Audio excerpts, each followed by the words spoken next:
Hello बच्चों, मैं आपका स्वागत संदीप सर वे आप फिजी लर्निंग ऑनलाइन क्लासेस में करता हूं और आपको बताना चाहता हूं कि आप सबसे पहले नीचे दिए गए सब्सक्राइब बटन पर क्लिक करिए और कमेंट लाइक शेयर ज़रूर करिए अपने दोस्तों के साथ, क्योंकि आप एट लास्ट भूल ही जाते हैं। तो आपको मैं पहले ही रिमाइंड करा दे रहा हूँ कि सब्सक्राइब ज़रूर कर दीजिए। और उसके बाद इसी के साथ मैं अपने ऑनलाइन क्लास में अब आपको आगे चलता हूँ। अम्ल क्षार लवण, जो कि एक बहुत ही अच्छा टॉपिक है जो आपके आगे के नॉलेज में आपके सभी कक्षाओं में आवश्यक होता है। अम्ल, पुरानी अवधारणा में हमें बताया गया है कि अम्ल जो होते हैं वो खट्टे होते हैं। अम्ल क्या होते हैं? खट्टे होते हैं। और जो क्षार होते हैं वो कड़वे होते हैं।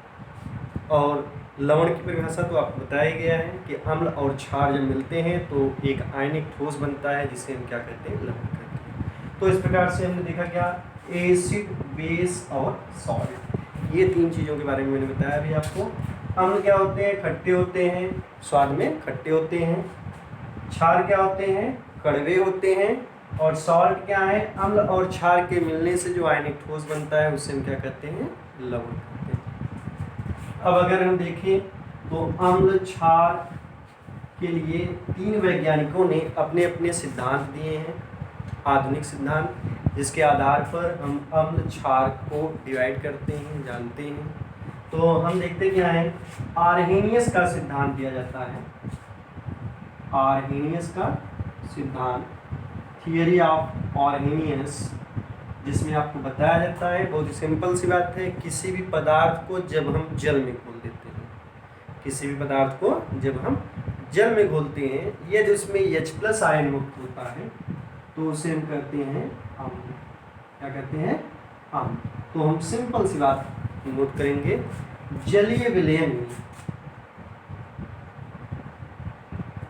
जलीय विलयन में यदि हमें H+ आयन मिल गया तो हम उसे क्या कहेंगे? अम्ल कहेंगे। और जलीय विलयन में अगर हमें मिल गया OH- आयन तो उसे हम क्या कहेंगे? क्षार कहेंगे। तो सिंपल से एकदम परिभाषा हम लोग बनाते हैं कि वे पदार्थ जो जलीय विलयन में H+ आयन देते हैं उन्हें अम्ल, और वे पदार्थ जो जलीय विलयन में OH- आयन देते हैं उन्हें क्षार। ये किसके सिद्धांत के अनुसार है? आर्हेनियस के सिद्धांत के अनुसार है। तो आज आप तीन सिद्धांत के अनुसार अम्ल और क्षार की परिभाषा जान लेंगे। और बहुत ही सिंपली है, आप बस ध्यान से इस वीडियो को देखते रहिए, मेरी बातों को सुनते रहिए, आप आराम से जान जाएंगे। तो देखिए, ब्रांस्टेड एवं लॉरी, ब्रांस्टेड एवं लॉरी के सिद्धांत के अनुसार आपको बताया जाता है, इन्होंने कहा था कि प्रोटॉन के अनुसार, इन्होंने क्या बताया था? प्रोटॉन के अनुसार। तो देखिए, इन्होंने बताया क्या? प्रोटॉन के अनुसार, अगर प्रोटॉन, प्रोटॉन का मतलब होता है H+, प्रोटॉन का मतलब क्या होता है? H+। प्रोटॉन दाता जो क्या होते हैं? प्रोटॉन दाता जो होते हैं उन्हें हम क्या कहते हैं? अम्ल कहते हैं। प्रोटॉन दाता को क्या कहते हैं? अम्ल कहते हैं। तो प्रोटॉन यानी कि H+ दाता जो होते हैं वो क्या कहलाते हैं? अम्ल कहलाते हैं। और प्रोटॉन यानी कि H+ ग्राही जो होते हैं वो क्या कहलाते हैं? क्षार। तो एकदम सिंपल सी परिभाषा आप बनाएंगे, प्रोटॉन दाता पदार्थ अम्ल कहलाते हैं और प्रोटॉन ग्राही पदार्थ जितने भी होते हैं वो क्या कहलाते हैं? क्षार कहलाते हैं। तो इस प्रकार से हमने दो को देख लिया, एक आर्हेनियस को देखा जिसमें हम क्या कहेंगे? जलीय विलयन में जो H+ आयन देते हैं उसे अम्ल, और जो OH- आयन देते हैं उन्हें क्षार कहते हैं। ब्रांस्टेड लॉरी के अनुसार क्या देखा? प्रोटॉन दाता को अम्ल और प्रोटॉन ग्राही को क्षार कहते हैं। अब हम लोग देखते हैं लुईस अम्ल के अनुसार, लुईस का सिद्धांत जो है, इसमें अगर हम अम्ल की परिभाषा देखते हैं तो इसे कहा जाता है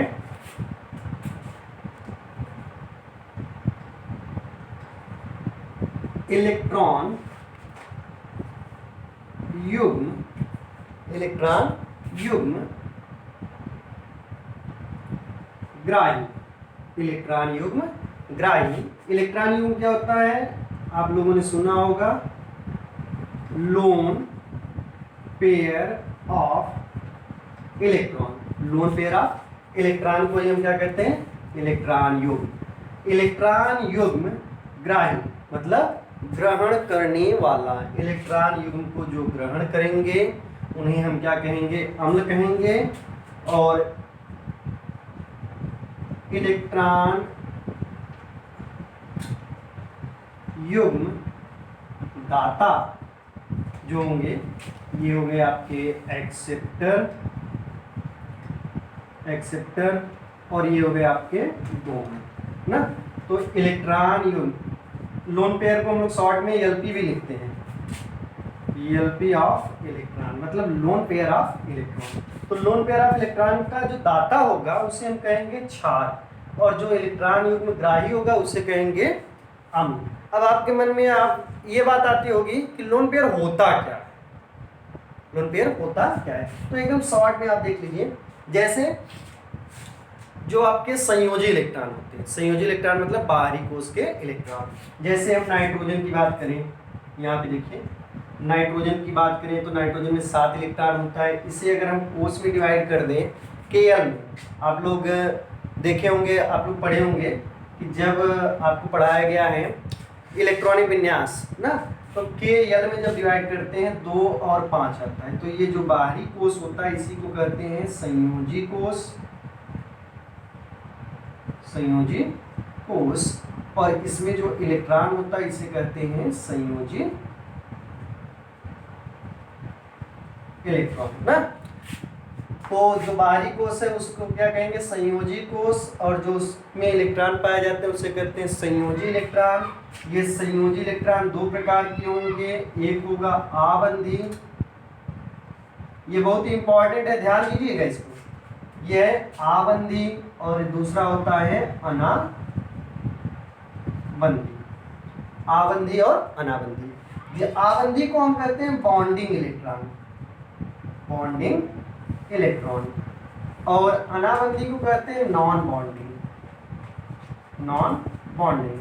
अब देखिए नॉन बॉन्डिंग को ही हम कहते हैं लोन पेयर, क्या कहते हैं, लोन पेयर। अब आप ऐसे इस तरह से देख लीजिए, नाइट्रोजन का जब हम इलेक्ट्रॉनिक विन्यास करेंगे K और L में 5 इलेक्ट्रॉन, L आपका संयोजी कोश है, उसमें उपस्थित इलेक्ट्रॉन संयोजी इलेक्ट्रॉन। ये 2 प्रकार के होते हैं, आबंधी और अनाबंधी। आबंधी को कहते हैं बॉन्डिंग, अनाबंधी को कहते हैं नॉन बॉन्डिंग या लोन पेयर ऑफ इलेक्ट्रॉन। अब देखिए बात, जैसे हम लोग जब भी कंपाउंड बनाते हैं कोई भी यौगिक, जैसे नाइट्रोजन का यौगिक देखिए NH3, इसमें जो नाइट्रोजन आपका है 3 बंध बनाया है हाइड्रोजन के साथ और 2 इलेक्ट्रॉन, ये 2 इलेक्ट्रॉन क्या है, इसी को हम कहते हैं lone pair of electron, LP, lone pair of electron. इसी की मैं बात कर रहा था यहाँ पे। देखिए ये लोन पेयर ऑफ इलेक्ट्रॉन के अनुसार लुईस ने अपना सिद्धांत दिया था, जिसमें बताया कि इलेक्ट्रॉन युग्म को ग्रहण करने वाले क्या कहलाएंगे, अम्ल, और इलेक्ट्रॉन युग्म को दान देने वाले क्षार। तो सीधी सी बात है, अगर हम इनके एग्जाम्पल को देखें तो इलेक्ट्रॉन युग्म जिसके पास होगा अधिक तो वो दान कर सकता है, और जिसके पास नहीं होगा वो क्या कर सकता है, ले सकता है। तो अम्ल की अगर हम यहाँ पे एग्जाम्पल देखें एसिड का, तो AlCl3, BF3, इन सब में आप जब देखेंगे, जिस तरह से मैंने ये बनाया इस तरह से बना के जब देखेंगे तो आपको पता चलेगा कि इसमें अष्टक पूरा नहीं, ये इलेक्ट्रॉन न्यून अणु है। ये क्या है, इलेक्ट्रॉन न्यून अणु है। और उसी तरह से बेस के लिए जब हम देखते हैं, बेस का मतलब ये होता है जिसमें आपका लोन पेयर ऑफ इलेक्ट्रॉन ज़्यादा होगा, तो हम कह सकते हैं H2O। हम देखते हैं कभी कभी ऐसे फिगर बना रहता है ना, HOH, यहाँ पर ऐसे बना रहता है, यही है आपका लोन पेयर ऑफ इलेक्ट्रॉन। यही क्या होता है, लोन पेयर ऑफ इलेक्ट्रॉन। इसी प्रकार से हम NH3 को देख लेते हैं, और बहुत से अणु हैं, NH3, H2O, OH- ना, इसमें भी लोन पेयर ऑफ इलेक्ट्रॉन होता है ऑक्सीजन। तो इस तरह से आपने क्या देखा अभी, आरएनएस के अनुसार अम्ल का जलीय विलयन में H+ आयन देंगे, क्षार होंगे तो OH- आयन देंगे। और प्रोटॉन दाता अगर होगा तो वो अम्ल कहलाएगा रास्टेड लॉरी के अनुसार, और प्रोटॉन ग्राही होगा तो क्षार कहलाएगा। लुईस के अनुसार हमने ये बताया कि देखिए इन्होंने बताया है कि lone pair of electron, electron युग्म ग्राही और दाता के अनुसार, अगर ग्राही होगा तो अम्ल और दाता होगा तो क्षार ना, जिसको ग्राही को हम कहते हैं एक्सेप्टर, दाता को कहते हैं डोनर। तो इस प्रकार से आपको इतना बताया गया। अब देखिए इसमें एक इम्पॉर्टेंट बात ये आप ध्यान रखिएगा, जैसे नाइट्रोजन है या कोई भी तत्व है, उसका जो बाहरी कोष होगा वो कहलाएगा संयोजी कोष, और उसमें जो इलेक्ट्रॉन होगा वो संयोजी इलेक्ट्रॉन। संयोजी इलेक्ट्रॉन दो प्रकार का होगा, आबंधी और अनाबंधी, बॉन्डिंग और नॉन बॉन्डिंग। जो बंद बनाते हैं उसे बॉन्डिंग। जैसे देखिए इसमें एक इलेक्ट्रॉन हाइड्रोजन का होगा, एक इलेक्ट्रॉन नाइट्रोजन का ना, तो इसे कहेंगे आबंधी इलेक्ट्रॉन। नाइट्रोजन के कितने आबंधी हो गए? 3। तो बचा दो, जो दो बचा है जो बंद नहीं बना है उसे हम नॉन बॉन्डिंग कह सकते हैं या लोन पेयर ऑफ इलेक्ट्रॉन कह सकते हैं। तो इस प्रकार से हो गया लोन पेयर। अब बात आती है, पहले तो आप इतना इसको नोट कर लीजिए और या तो इसका स्क्रीनशॉट ले लीजिए, पॉज कर। हाँ तो देखिए अम्ल क्षार के बारे में हम लोग जान चुके हैं, अब जानेंगे लवण के बारे में। लवण जो होता है अम्ल व क्षार की उदासीनीकरण अक्रिया के द्वारा बनता है। तो हम लोग ऐसे कह सकते हैं, उदासीनीकरण। आप उदासीनीकरण अभिक्रिया को देखते हैं। उदासीनीकरण अक्रिया में क्या होता है? अम्ल यानी कि HCl, क्षार यानी कि NaOH ना, ये हो गया क्या आपका अम्ल, और ये क्या है आपका क्षार। अगर इसको देखा जाए तो हम H+ और Cl- से डिवाइड कर सकते हैं। आप जानते हैं वे पदार्थ जो जलीय विलयन में H+ आयन देते हैं उसे क्या कहते हैं? अम्ल, और जो OH- देते हैं उसे हम क्या कहते हैं? क्षार। तो हम जानते हैं यहाँ का माइनस यहाँ का प्लस दोनों आपस मिल जाएंगे, H+ OH- आपस मिलकर क्या बनाएंगे? H2O। और Na+ और Cl- जब आपस मिलेंगे क्या बनाएंगे? NaCl। तो ये हो गया लवण और ये हो गया जल। तो आप सिंपली परिभाषा दे सकते हैं, अम्ल व क्षार उदासीनीकरण अभिक्रिया के द्वारा लवण व जल का निर्माण करते हैं। तो एकदम देखिए बहुत इजी है, अम्ल व क्षार उदासीनीकरण अभिक्रिया के द्वारा लवण व जल का निर्माण करते हैं। तो उसे हम क्या कहते हैं भाई? लवण कहते हैं। अब देखिए उदासीनीकरण अभिक्रिया को हम कहते हैं न्यूट्रलाइजेशन रिएक्शन, और ये आपका क्या है? सॉल्ट ना। तो इस तरह से आज आप लोगों ने देखा अम्ल, क्षार और लवण के बारे में। ठीक, एक इम्पॉर्टेंट बात यह है कि कभी कभी आप देखते हैं क्षार और क्षारक, ये दो शब्द आपके सामने आते हैं और आप बहुत ही परेशान हो जाते हैं कि क्षार क्षारक क्या है ना। तो इसके लिए देखिए क्षार जब भी आया आपको तो आप सीधा समझ जाइएगा कि इसमें आपका क्षारक और क्षार ना सभी क्षारक होते हैं। एक ऐसे नोट्स भी आपको दिया जाता है नोट करके, सभी क्षार क्षारक